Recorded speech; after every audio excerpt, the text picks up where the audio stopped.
As a British person, people often send me interesting things on the internet. One was a description of Donald Trump that was written by a British writer called Nate White. So I haven't heard this description of Donald Trump read by any British people, so I thought I would lend my voice to this rather brilliant description of the disgraced former president. Donald Trump lacks certain qualities which the British traditionally esteem. For instance, he has no class, no charm, no coolness, no credibility, no compassion, no wit, no warmth, no wisdom, no subtlety, no sensitivity, no self-awareness, no humility, no honor, and no grace. All qualities, funnily enough, with which his predecessor, Mr. Obama, was generously blessed. So for us, the stark contrast does rather throw Trump's limitations into embarrassingly sharp relief. Plus, we like a laugh, and while Trump may be laughable, he has never once said anything wry, witty, or even faintly amusing. Not once, ever. I don't say that rhetorically, I mean it quite literally. Not once, not ever. And that fact is particularly disturbing to the British sensibility. For us to lack humour is almost inhuman. But with Trump, it's a fact. He doesn't even seem to understand what a joke is. His idea of a joke is a crass comment, an illiterate insult, a casual act of cruelty. Trump is a troll, and like all trolls, he is never funny and he never laughs. He only crows or jeers. And scarily, he doesn't just talk in crude, witless insults. He actually thinks in them. His mind is a simple bot-like algorithm of petty prejudices and knee-jerk nastiness. There is never any underlayer of irony, complexity, nuance, or depth. It's all surface. Some Americans might see this as refreshingly upfront. Well, we don't. We see it as having no inner world, no soul.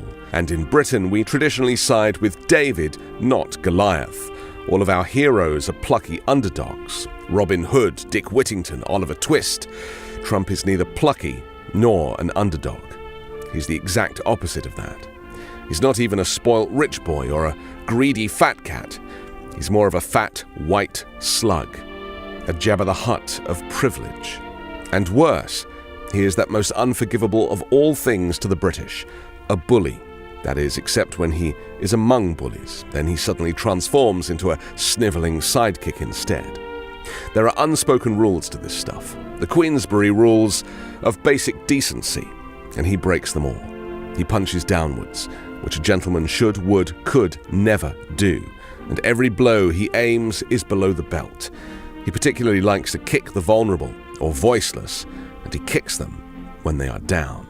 So the fact that a significant minority, perhaps a third of Americans, look at what he does, listen to what he says, and then think, yeah, this seems like my kind of guy, is a matter of some confusion and no little distress to British people, given that Americans are supposed to be nicer than us and mostly are.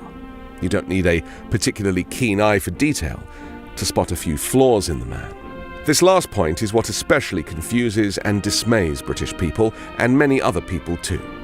His faults seem pretty bloody hard to miss. After all, it's impossible to read a single tweet or hear him speak a sentence or two without staring deep into the abyss. He turns being artless into an art form. He is a Picasso of pettiness, a Shakespeare of shit. His faults are fractal. Even his flaws have flaws, and so on ad infinitum. God knows there have always been stupid people in the world, and plenty of nasty people too, but rarely has stupidity been so nasty, or nastiness so stupid. He makes Nixon look trustworthy and George W. Bush look smart. In fact, if Frankenstein decided to make a monster assembled entirely from human flaws, he would make a Trump. And a remorseful Dr. Frankenstein would clutch out big handfuls of hair and scream in anguish, "My God, what have I created?" If being a twat was a TV show, Trump would be the boxed set. I'm Anthony Davis. You can catch me on the 5 Minute News YouTube channel and podcast, on Wednesdays co-hosting Uncovered, and on Sunday on The Weekend Show with Midas Touch.